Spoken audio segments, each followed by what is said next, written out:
Welcome to Coach's Corner Podcast. We're excited to welcome Coach Donnie Gumble to the podcast this month, diving a little bit deeper into his journey to fitness. A little background on Donnie before we get into it. Donnie is a health and fitness specialist at Well at Humana, training clients one-on-one, performing health assessments, and instructing group fitness classes like the newly added Kettlebell Workshop. He received a Master of Education in Higher Education Leadership from Mercer University in Georgia, a Bachelor of Science in Human Performance from Florida Gulf Coast University, and has a lot of certifications. I'll go through them briefly. USAW Level 1 Coach, Kilo Level 2 Coach, RPR Level 2, and Bioforce Conditioning Coach. Shoo, Donnie. Okay. You're going to have to give us a little scoop on what all those words and abbreviations mean. But per usual, Amy's going to start us off with her fan favorite rapid fire questions. All right, Donnie. So I'm going to ask you about 10 questions or so. And I just want you to answer them as fast as you can. First thing that comes into your head. Don't think too much. Are you ready? Let's go. All right. What's your favorite exercise? Pull up. Breakfast, lunch, or dinner? Breakfast. How many kids do you have? 4. What's your favorite snack? Ooh. Potato chips. Ice cream. Sweet or savory? He just Savory. both. Yeah. Last place you traveled? Indianapolis. Florida. Preferred way to relax? Sleep. Favorite animal? Jaguar. What's your coffee order? Whatever my wife orders for me. Do you like lattes or black coffee? Either a nitro cold brew or okay. something latte, cinnamon dolce. Yes. That's what you're getting from Blackbeard is like a latte? You know, I like their seasonal Okay. options. Like, I'll just try new things. I love that. But Okay. I'm not your typical strength coach. Black coffee. Butter and protein powder. All right. We're not done. We're not done. Mountains or beach? Beach. Morning person or night owl? Night owl. Do you collect anything? I don't know. Shoot. I used to. Wait. The tears of your clients. The tears of my enemies. I don't know. I'm blanking on that one. Used to be football cards. Oh, You know, okay. Jacksonville Jaguars memorabilia, Beanie Babies, Pokemon cards. Okay. I don't know. That's good. No, that's good. What's something you're looking forward to? I am looking forward to 4th of July weekend in Wrightsville Beach, North Okay. Carolina. Nice. Is that a family tradition? Yeah, Oh, that's cute. good times. I got one more. What is one daily practice you swear by? Water, first thing in the morning with electrolytes. Okay. I do love my electrolytes. That should have Same. been my soapbox on that last podcast. Yeah. I freaking love electrolytes. We recently got a subscription to Element. Have you all heard of that? Yeah. Like we switched from the liquid. I know it's very salty, It but is. it's an acquired taste. It's just like black coffee. You got to like Right. wean yourself on it. So we get that like every quarter or something now. I want to like it. Because it's like, it's got the best macros that I've found. Like it's got like 25 calories and then 0 grams of sugar. But Right. We have Relight. You can get that on Amazon. Different heard that. flavors: watermelon, yeah. lime, strawberry lemonade, mango. I'll have to check that out. I like Drip Drop. That's a little bit more like medical. That's what they were giving me when I had the ostomy bag. Oh. But I love their flavors though, and Okay. it's less sugar than Liquid IV. But I've been on Liquid IV recently. Yeah. It's because you can get it at Costco. You can. I freaking love Costco. Well, Donnie, tell us a little bit about how you got into fitness. Like, and this is a broad question. Like, tell us your health journey. But yeah, take us back to where it all Take started. us on this journey. All the way back. Paint Let's the rewind to the very beginning. I'll add a little. Donnie was a fetus. No, I'm just kidding. Yeah, so as far back as I can remember, I've always been active. I was very fortunate to grow up in Florida, where I spent most of my childhood. Was a few blocks away from the beach, as well as a few blocks away from the river. So it was like beach, home, river. And so I was just always out. And this was when we moved into the neighborhood before the roads were even paved. So most of the time, you know, I'm on my bike in the woods, just out climbing trees, doing stuff. So my earliest core memory of like fitness is this Bowflex multifunctional machine in our garage, and without any instruction or supervision, just trying things out, doing chest flies, presses, pull downs, the leg extensions, and just whatever this machine can do. Like, that is what I remember. And then moving on, through middle school and high school, very hyper focused on playing football. Like, that was my thing from like 5th grade when I started playing Pop Warner on through high school. Just wanted to be the best football player that I could be. And, I just kind of felt like that included being stronger, being faster. And so, yeah, a lot of my fitness journey came from training for football. And I credit that to our football coaches in high school. Like in 8th grade, in the spring semester, you go out for spring football. And then where we were, our middle school is a couple blocks away from the high school. So a couple days a week, we'd get picked up by the football coaches after school, and we would walk to the high school, and we'd do workouts, start doing workouts there, and then practice on the field. So my head football coach, Joey Wiles, my position coach, Kurt Stewart, and the other coaches there, weightlifting coach was Mike Malillo. All of those guys, through the course of 4 to 5 years, just kind of ingrained that like discipline, work ethic, and kind of the motivation to lifting. Like, we just, as a group of friends and kids, we wanted to play football. We wanted to be successful and carry on this tradition in high school. And then individually, I just wanted to be really good at lifting and really strong. So we're learning power cleans. And, back then this program we're doing is bigger, faster, stronger. So, today, think of it what you will, but it was still at that point a good, progressive, like cyclical program. You go 10-8-6 one week, 5-5-5, 3-3-3, 5-3-1, and then you just do it all over. And you kind of look at it today like, shoot. What does that mean? We got people out there that aren't strength coaches. So bigger, faster, stronger was this lifting program, training program, a little more old school. I mean, I graduated 2007 from high school. It's 2024 today. But back then, it was just this like system of training. And 10-8-6, that's one set of 10 reps, one set of 8 reps. Your third set is 6 reps. So you've got like a descending rep scheme where the weight goes up, the reps go down. And then you go 3 sets of 5, 5-5-5, 3 sets of 3, straight sets there. So again, the weight's getting heavier from 5s to 3s, and then you go 5-3-1, another descending rep scheme where the weight starts and then increases to a heavy single, or you kind of testing at that point 1 rep max. So, and again, doing this program through 4 or 5 years, and I remember early on I would go home, we're learning how to power clean, and I wanted to be really good at power cleaning because I felt like that would make me look better in the weight room to the coach's eyes, and then I'd be more successful in the field, get the favor of the coach, but then I'd just be better and stronger, more powerful. So I remember going home and I would practice in the garage with a broomstick on my power clean technique. Nice.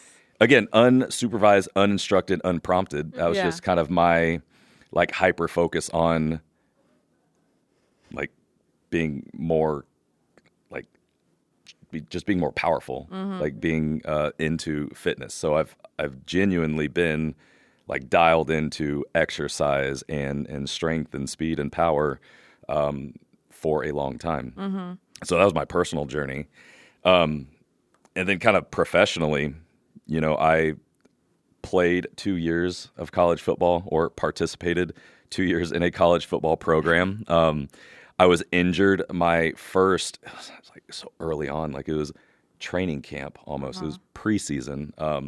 I trained my butt off all summer, and then I go in and I get hurt early on doing like field drills, and it's a low back stress fracture. So I'm out, and I had painful moments of that, like went to the ER. I was out for the year. And I remember having some guidance from PTs, physios, very little guidance from the strength coach at that time. So really most of the team workouts, I would still wake up at 5 a.m. and do like the walk-on and like freshman training period, which is early morning workouts. I'd get there, but I wouldn't wouldn't have anything to do. So I'm stretching, doing some light rehab type workouts.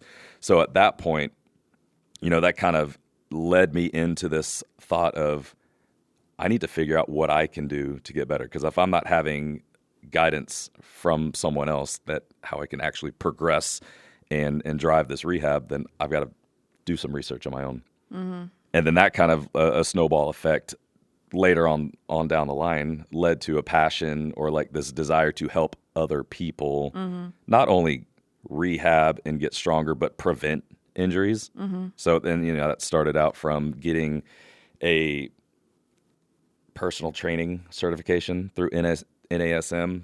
Once I finished my, college football stint, I went on to school, transferred to Florida Gulf Coast University. Mm-hmm. And that's where, I'm looking at these course offerings or these degrees that are available. And at that point, I'm still thinking I'm going into engineering.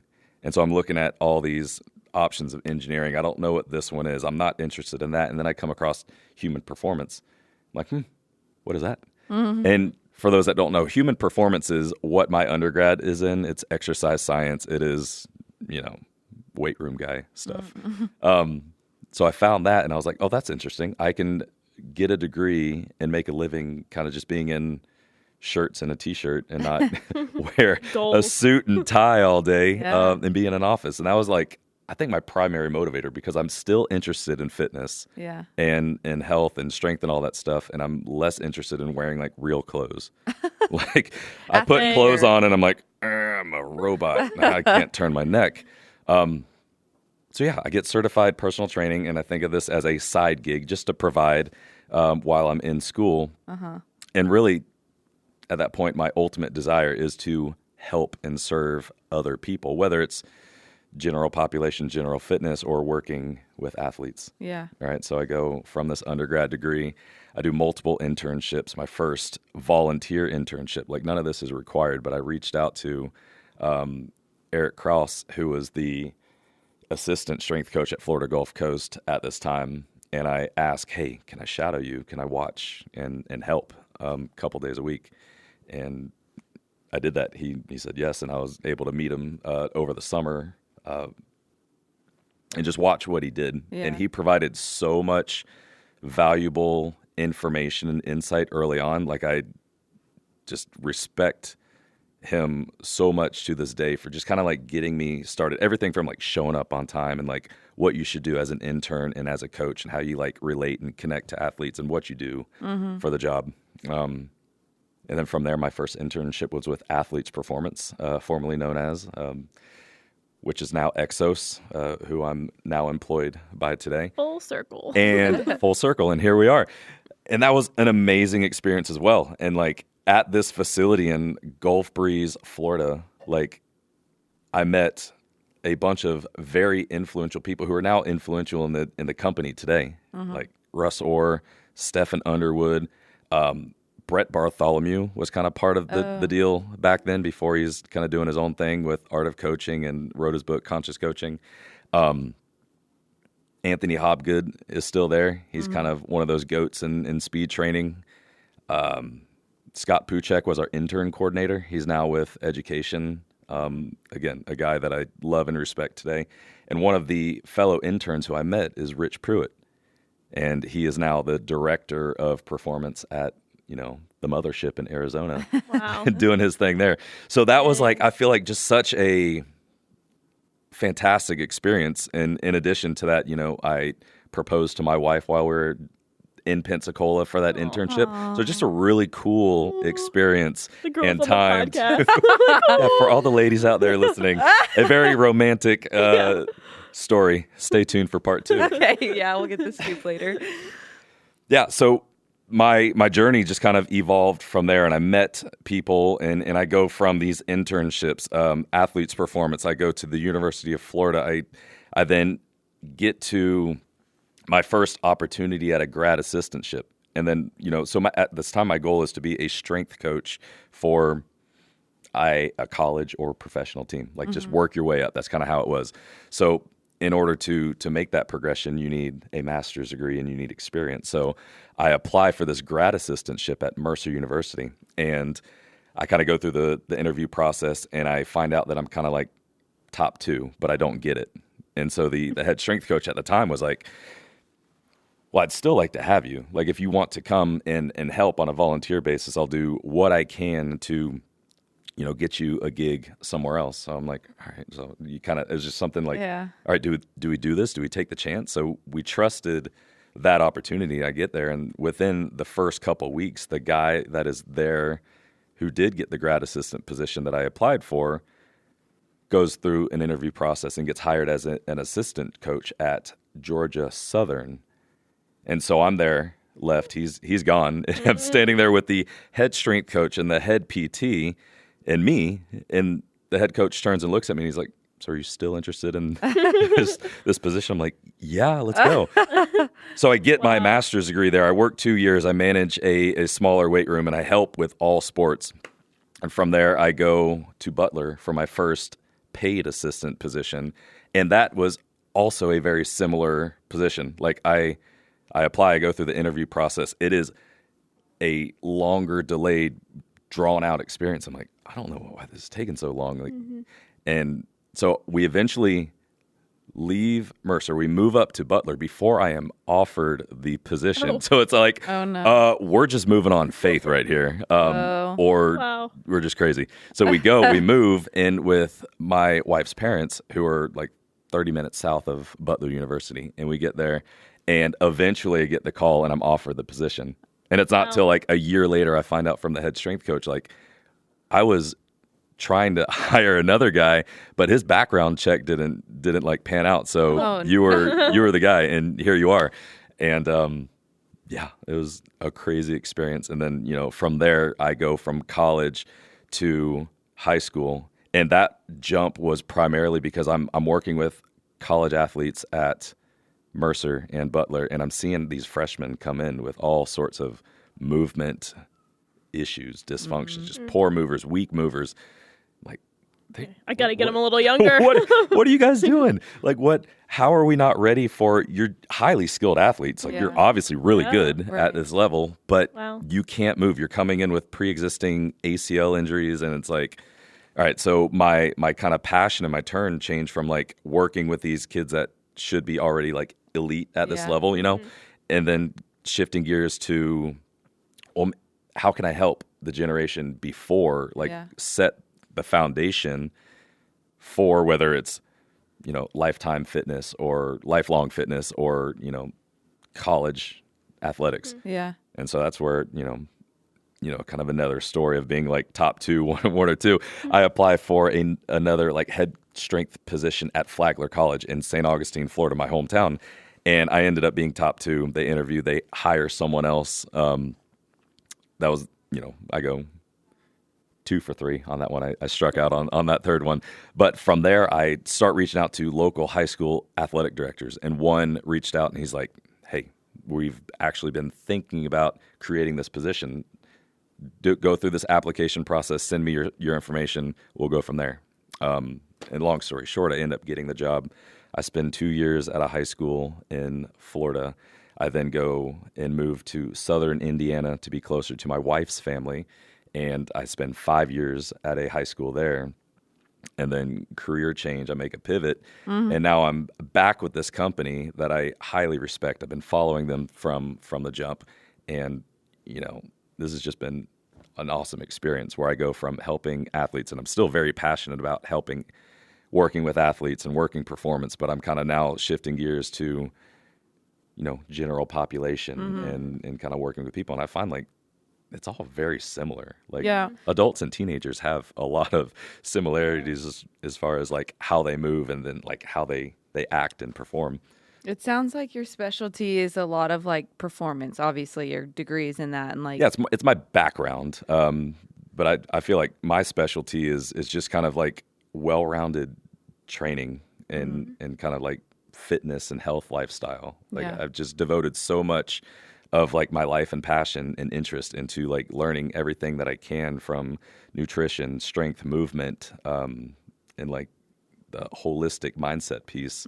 It's all very interesting to me. So something I love, because you're one of maybe two with Tracy coaches that have kids, and I know a lot of our listeners and a lot of everyone that visits the gym, just all of our people, a lot of them have kids, and it's not something that we really get to talk about and touch on a whole lot.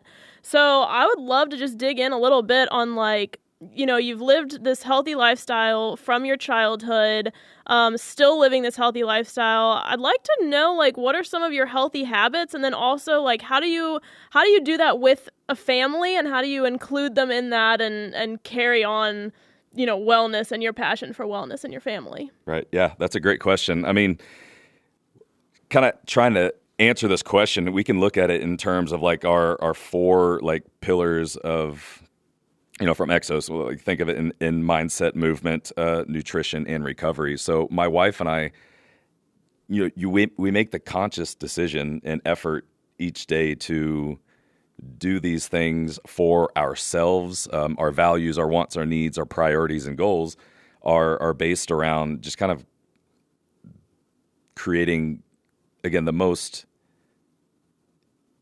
healthy and healthy spiritually, mentally, emotionally, cognitively, as well as physically. So we do these things for our family, and then like we focus on ourselves, and then we focus on the kids. So nutritionally, for example, Wait, pause, sorry. How old are your kids? My kids. Just for reference. We have, again, 4 children between the ages of 9 and 3. So 9, 7, 6, if I'm correct, Pop quiz. 3. There's 4 of them. Nice. Okay, cool. Between the ages of 9 and 3, somewhere in there. A whole basketball squad. Yeah. So yeah, we've got these values and priorities for our family and our children, and it's based around all these things that I mentioned. But kind of tapping into it, you know, I think I mentioned we'll start nutrition. Like we just want to focus on eating as whole food as possible, and I don't want to use the word like clean eating or anything like that, because what is clean? You wash your food and then you eat it. So we focus on whole foods, so as minimal and little processed foods as possible. We prioritize protein. So when we talk to our children and educate them about food, it's not like we don't talk about calories. They know what a nutrition label is, but it's not, the calories is not the priority. It's talking about protein and what the protein and other macronutrients can do for your body. So it's protein, whole foods. We eat breakfast every morning. My wife does a great job of preparing meals throughout the day, so the kids will eat protein and some sort of food at breakfast every morning. And we choose not to, like some schools will provide breakfast and lunch and all that stuff. And if we look at the calendar of like what's being served, and it's like Pop-Tarts. What? There's the no school system considers pizza a vegetable. What? They might. I mean, yeah, I read an article about that. Cheese, maybe if they put a Tomato pepper sauce or an onion on it somewhere, there's a vegetable there. So yeah, getting protein and just kind of nutrients in the morning, and it could be eggs is our kind of primary thing. We get farm fresh eggs from people we know and trust, or it's a smoothie, or like overnight oats, with protein powder added, and then from there we promote a healthy lifestyle. These kids that from like as early on to grade school, they should be out. They should be playing as much as possible. We limit screen time as much as we can. I think it's out there. The research is something like less than 60 minutes or 60 minutes or less per day. But then that's tough because a lot of these schools are going to tablets and computer screens. So you kind of like think about balancing that out. And we'll use the tablets like, we talked about. It's like if we travel, like if anyone travels, you're on the plane or in the car, and like use the tablets because that will help you out a lot. That's fine every now and then. And then I think there's other occasions where we'll kind of venture out and do that. But it's like my wife and I work out at home, Yeah. We got a basement weight room. We'll leave the door open. The kids come and go. But for like safety and sanity purposes, like when we're doing a set, like on the platform, if it's squat or a press, like you've got to be over in this zone. And we've got a wood platform. We got rubber around it. We got a turf strip, and then the doorway that goes to their area. So they either need to be at the threshold of the door or on the turf during the set. But from there, you can kind of run around, and they grab onto the pull-up bar. They love doing pull-ups and hanging, and they just pick up other things. And then recovery and mindset, like we try to talk to them and communicate, like all the things we choose to do for you and for our family is to help you just become healthier and a better version of yourself. Like we're really blessed. Our kids are super smart, and they're all very unique in their ways and their interests and their gifts. So we try to foster that by just encouraging healthy habits. Yeah. And that's, our kids have a bedtime of 7:30.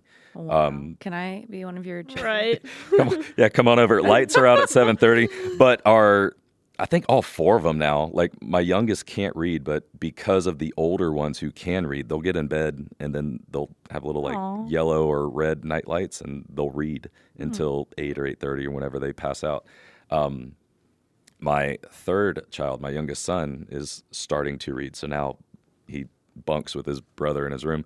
He'll also, have a book, and he's reading, or depending on what level book he has, he's either reading it or just kind of looking at it. And on my daughter, who's 3, she's in her room and she's got a book, because I guess everyone has a book. And she's got I think right now in her bed is like Polar Express and a ton of pages and a ton of words and like very little pictures. But she's like, I got a book. Oh, my gosh. So yeah, the bedtime is because you got to recover. Like you've got to sleep. You're growing. Your brains are growing. Parents got to recover. And we need a break. We need mommy and daddy time. So yeah, 7:30, and they wake up at 6. So but I'm up. My wife is up usually between 5 and 5:30. So it's like we're up early. Yeah. So like obviously you're in the fitness industry, so some might say it's a little bit easier for you because this is your lifestyle. But like, what advice would you give to parents that want to instill this same philosophy in their families? Yeah, I mean, for the family or kids in general, like how do you want to? I would say just like passing it on, getting your kids involved in exercise. I mean, it sounds like you got to work on yourself first, make it a value. Or I love how like you're saying like when you work out with the door open and stuff, because there is such like I have a few friends with kids, and it's just so funny how they are so like monkey see monkey do. Yeah. Well, my family had a home gym like in their garage, and like some of my earliest memories are like Mom was downstairs working out, so like I went down there to work out. So I definitely think like what you're saying is true. Like you got to lead by example from the beginning. Like if they're introduced to this, they're not intimidated by it. They find it like it's fun, it's nostalgic, and they will think it's like a normal part. Like that's just like what you do. Yeah, like that's right. Like my mommy and my daddy are strong. Like. Right. Why isn't your mom and dad strong? It's funny, like I'm the opposite though, because neither of my parents, I never saw either of them exercise ever, not once. Never run, never never went to the gym. Like that was just not a thing. I am like actually shocked how I even got into it. I did have 2 older brothers that they were into sports. They rode and wrestled in high school, and later got into the gym and got me into cycling, which is really how I got into it. So, and I guess that was my brother was into cycling, and I saw him do it and went to the races and got into it. So I think at any age too, like, and if your kids are at any age or if you're at any age, like it's not too late to start doing these things and to start your kids to start see you doing these things and for them to start getting into it. And even like it doesn't have to be a weight room. Like my mom's a runner. I remember going on runs with her when I was little. Like I know not everyone has a weight room. You may like have a gym membership and maybe kids aren't allowed to come or whatever. They don't have daycare, childcare.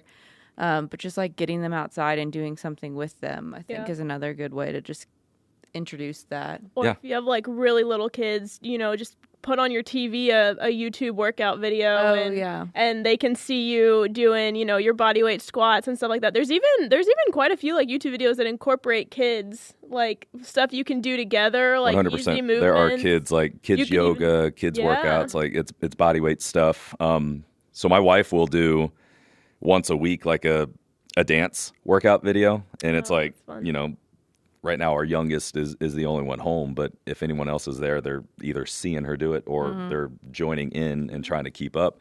But for sure, as parents, if you're trying to get into it or get your family involved, you've got to walk the walk, right? So as parents, like, your role is to be a sturdy role model for your children and provider for your family. So you've got to make the choice to kind of make that your lifestyle. Like, whether that's you're working out in your living room with a couple dumbbells, or if it's body weight, or if you've got your own weight room, or you just go outside. Like, prioritize time with your family as well as time for yourself to be outside, to be active, to be fit. Like, there's a lot of non-exercise related activity that you can do with the family just to get out and make this a priority. And then you do things like improving nutrition in your meals, and then you establish healthy recovery habits with sleep, and, you know, promote and encourage hydration and things like that. And then, you know, you look at these changes, and then if you haven't done it like that yet and you make these changes, then you kind of see how that benefits you and your family. But I think it starts with you being the role model, and having that guidance for your kids. And if, you know, there's something, maybe for some reason you're unable to do things at 100% based on age or injury or anything like that, then you could still kind of promote that with your children. Promote free play, get them outside, or put on, like we talked about, those videos that they can and those videos anywhere from like 10 to 30 minutes long. The kids don't need like an hour long, you know, workout, depending on what age they are. I mean, if they're teenager, you know, later in adolescent, then they might enjoy that. And if they do, foster that and encourage them. Yeah, that's awesome. It's also funny too, like once they start to get older, they can almost hold you accountable. I'm friends with this girl I went to high school with, and she's got 2 sons, and she has a healthier lifestyle, and she like posted that she said she wasn't feeling that good, and her son comes over and is like, "It's probably because you didn't eat any protein today, mommy." Oh my gosh. So like, they're watching. Maybe. It could be. What healthy habits do you try to incorporate in your own life, Donnie? So for me, again, going in the physical and mental, like I need to train and lift in order to have that mental health component, as well as the physical. Like I lift right now to be strong, to be able to be durable. But you know, I will notice, and probably more so my wife will notice, if I've gone a few days without lifting, then she's like, you need to get a lift. Like, your body doesn't need it, but your brain needs it. So you need to go find time to work out. So definitely having a routine, lifting and training or working out. Like, you don't have to be, like, I'm on a 12-week, like, specific training phase. Like, if you enjoy lifting, it doesn't have to be so specific and drawn out. And if you want something like that, then you need to, you know, talk to me or find a coach. But you know, kind of the difference between like training and working out. Like, a workout is just kind of like a CrossFit, you know, WOD workout of the day. It can be Go random, to a class, and that's okay. Calories, Yeah, just move do what your you body. enjoy, but do something. So for me, it's usually training or lifting along the lines of something that I've programmed and planned out. I think making the switch to first thing in the morning, water and electrolytes has helped out a ton with like energy and like mood and mindset throughout the course of the day, because I no longer like wake up and I'm like, you know, but first coffee. I can, like, I've still got plenty of coffee left, and it is, you know, almost noon. So I just don't crave that caffeine in that coffee. I enjoy it. So I, you know, enjoy kind of sipping it throughout the morning now. And then when I'm able to, I really also enjoy morning sunlight and like grounding. And grounding is just like bare feet in grass or sand. So when I'm, you know, at family's house, who've got a large yard with nice grass. We don't have nice grass at our house. Or at the beach, like just being toes in the sand, toes in the grass, and just getting morning sun within like that first hour of being awake. I really enjoy that. And then like local stuff, like our Soma Dome is fantastic. Like when I'm able to get in there, whether it's like a physical recharge for like 15 minutes, almost like just a nap break, or just like being in there listening to the different types of, alpha, beta, delta, gamma type waves that will promote some, whatever the goal is for the session, or like a mental or like physical healing session where it's guided, like there's a smooth female voice that'll guide you through this meditation. I feel so good after doing something like that. And I don't know, what it is, but it works and I enjoy it. And then sauna is another thing that I really enjoy as well, whether it's a dry sauna or an infrared sauna. So like 15 to 25 minutes in the sauna, I think is very beneficial. And How many times a week? I've looked at research and recommendations on sauna that you can do it. I forget the number. It's in the double digits. And there's obviously only 7 days a week. So you can do it. And I told one of our members who's training for an amateur boxing match, who's also trying to lose weight. But whether your goal is weight loss or health or something cardiovascular for your health, you can do it probably multiple times a day. Wow. And I don't want to give a hard number. We can come back to that, in part 2. But I think your you can electrolytes, drink your electrolytes throughout the day and in the morning. But I think you can sauna once, twice, maybe 3 times a day. Who's got time for True, that? but you need a nobody membership does, but to do you that. can at least once a day. And so that's what I'm saying. You can go in once a day at least, and you're going to get some positive results. For sure.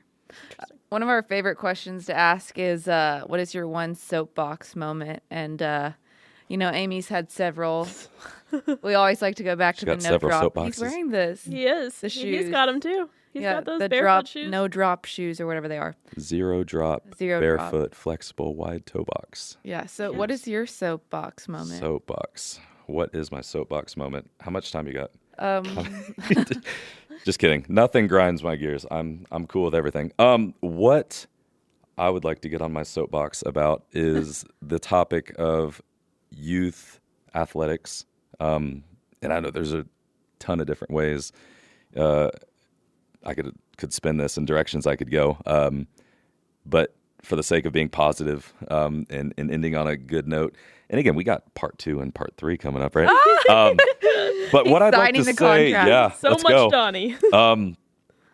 For your children, like this idea of the rat race of, getting your kids into sports early and like specializing and like doing all these things for specific sports, which require a high level of skill, and you can name XYZ sport. I'm not going to do that. But you know what they are. So I think there are certain times of a child's both chronological age and developmental age where they are kind of fine-tuned to develop certain skills. And I just want to like say real quick that between like the ages of 5 and 10 is kind of the perfect time frame, as it's been researched, to develop something called what's called suppleness. And so that's why I would advocate for something like gymnastics or some sort of movement based, and they don't even have to be in a class. Just have your kids move. Make sure they can, be, able to move their body in full ranges in different shapes. And then like you can develop speed from 6 to 6 to about 9 or 10. Okay. And this is what I'm talking about right here is like Eastern European like literature and science on youth long-term athletic development for children. So that's something that I've kind of dove into a long time because I want to develop my kids into elite athletes. Obviously. No. D1 bound. I want them to enjoy sports. So we don't really push, like, even though I'm a strength coach or a health fitness specialist, I don't push like you've got to lift and do certain things for the kids. But 10 things that I think that you can encourage and foster and promote for your children. And again, young athletes. So we're thinking between the ages of 6 and, I don't know, we'll call it 16. All right. So they need to jump, right? And that's just go up, let's hide and play, climb up on a tree and jump off it, climb up on something, jump off of it, jump around. They need to sprint, like, run around, chase, and just do things that are really fast. And if you're doing it in a form of like a training session or sport, start with like 10 yards, like really high energy, high effort bouts of, just moving your body as fast as you can.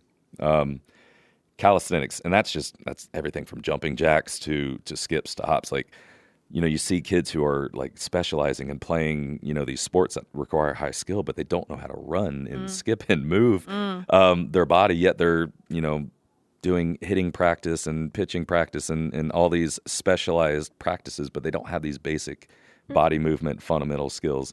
And along the lines of speed, racing and chasing, strength, and that's monkey bars. Take your kids to the playground, let them climb things, hold on to things, wrestle each other, climb a tree. Any pickup games, and that's kickball, football. Just let them go out unstructured. The less supervised, the better, I think, sometimes. Like, sometimes a lot of parents want to get involved. You kind of have that term helicopter parent. They want to police and structure these games. Like, let the kids make up their own rules or I miss go. Foursquare. Do y'all remember that? There's rules to that. Like, I watch the kids, and my kids are competitive, and it's like, da, da, da, da, da. I'm like, okay. I love that. Yeah. It's creativity. Like, they're making their own game. And that's fine, yeah. Yeah. And, I try to encourage my son because he goes and he plays these, pickup games at school. And he's like, there's rules. I'm like, no, it's street ball. Like, the less rules, the better. Like, don't hurt each other. But if it happens, like, get up and you'll be okay. So less supervised, less rules. Tag, again, that's something you can do. Like, my 3-year-old can play tag. Yeah. She's not going to be very well against a 6 and 7-year-old, but go play tag. Limit playing a sport all year round. Yeah. Forget about specialization. Try, you don't even have to go all year round of like different sports. And that's something that we believe in as well. Like, our April is jam-packed. We've got soccer and track and field with our 3 oldest kids. And then May, it kind of dials, and we're not like in a hurry to do another sport. We're going to chill out and have like this time off for a while. So I think having those breaks and not specializing and not going year-round is very important. I really like that you point that out. My brother he's currently in Slovenia playing professional basketball. Yeah. But he was a 3-sport athlete all throughout middle school, high school. He played football, baseball, and basketball. And, like, he was one of the few players at the biggest high school in Kentucky to do that. For sure. And I think all of that, like you said, he was able to do these different skills in football that probably transferred over to baseball, and same thing for basketball. So there was, like, one school that was the only one that would let him play 2 sports. And I understand, like, in college, awesome. That's more difficult to do, but right. I think that's so true that. But he chose that school? No, he chose one sport. But I just think it goes to show you, like, there are like at that age though, you've got to make a choice. There's like the 1% of the 1% who can go and play basketball and football or baseball and football. Yeah, and I think that starts at a really young age. Right. And to your point of like jam packed, like all of our family moments were at ball games. Like that's when we were all together. So it also, like, having that month off is probably good to, like, have some family time not at a ball field and, like, actually at home. Yeah, I mean, people talk about, like, work-life, family balance, but, the balance, there's really never balance. Like, things are, you've got seasons. And, like, forget balance, thinking seasons. Like, right now, April is a season of, like, a lot of sports and a lot of practice. Yeah. In going to matches, going to meets, going to games. But then May, we'll chill out and kind of be a slower, like a recovery and a family kind of focused season for us. So, you're going to have times in life where work is taking up more of your time and energy. And then hopefully you have times where you can kind of flip it and your family kind of takes over. And then with like sports and whatever the season may be, that's just kind of how it is. And kind of last point to that list I was kind of going off was limiting screen time. And I know I mentioned that earlier, that kind of magic number is 60 minutes. So I think the more you can do that while your child is young and like their brains are developing, you'll be the better. Again, it'll be better for them long term. Because again, there's a lot going on as far as what comes in, like that input from the screen and then whatever it is that they're watching. A lot of people think like putting the screen is like gonna chill them out, but it doesn't. Like there's a lot of stimulation going on there. So get them outside as much as possible. You know, and I like like swim. I like gymnastics, soccer, flag football for early on, because you look at those things and the kids are moving around basketball as well, depending on, if you got a good coach who will kind of keep the flow of things. But if you look around and you see like a sport where, someone is 6 to 10 years old and they're like mostly standing around, like, they're not developing, those skills, those physical, those cognitive skills there. Mm-hmm. So that's just. I love that. Thanks for bringing a list. Yeah, that's good. One question we'll end on that we like to get from every coach is just one piece of advice you'd give to someone just starting out, their fitness journey. Being a personal trainer, you see all walks of life. You see everyone, like, they may be at, really advanced level. They may just have walked into a gym, but what would you tell them? For someone who's interested in coaching or interested in getting into... Getting healthy. Getting into fitness. Yeah, great. You got to start somewhere, and it's got to be a conscious choice that you make. Like, you can make the choice to not do something, or you can make the choice to do something. So make that choice, and then stack bricks, however many that may be, to lay that foundation. So that means do what you can when you can. So don't, I wouldn't encourage someone to go all in from the jump. If you can, then you do what you can. But if you go all in, I kind of think, more conservatively. Like, if you do a little, then you could do a little bit more. But if you do too much to start and you have a setback, then you can't do anything. Burned out. Right. You get discouraged. And then you'll have some days where you can do more and some days where you can't and you do less. So that's where I kind of think of that term of, laying bricks. If you can lay a couple layers of bricks, so to speak, on a given day, do that. If you can only lay a couple, then that's what you can do. And you just got to make it a habit. And eventually, hopefully, you have that discipline that will come, and it just, it becomes what you are. It's just kind of your new norm, right? I feel like that can also be as simple as starting with like a walk or eating a vegetable. Like, we're not talking about go 2 hours and do some snatch, clean, hang thing. Diving head first into it. But again, there are some people who can do that. So really, consistency as well to add on to that is huge, because whether you're doing, if you're committed to once or twice a week, or, X number of steps per day, or, whatever your goals or your habits are, like, stick to them, be consistent, and you'll see sort of the results towards the goals that you have. As far as specifically like in the gym, because I'm kind of looking at this in many different ways. Like, if you're going to the gym and you're training, I would encourage strength training being part of like that. Most goals can be achieved, I believe. Health and fitness goals can be achieved with some form of resistance training. So if you're doing that for the first time or getting back into it, make sure you prioritize moving well first. Like, your technique and your form should be good. And I would encourage full range of motion, like as full of range of motion as you can, pain-free. And once you're able to move well, then you can start layering on load and getting stronger there. And if you don't know what good form and good technique looks like, you got to find someone or something that can help you identify what is wrong and what is bad. Find Coach Donnie. Find Coach Donnie at CoachDonnie.com. Actually, no, at wellatHumana.com. But seriously, he does offer personal training. So I think that's a great ending, Donnie. Like, thank you for coming on the show. I had fun. Yeah. There will be apparently a part 2. We have part 2 in the works. And it's great because I have a face for radio, so this is perfect. Can't wait.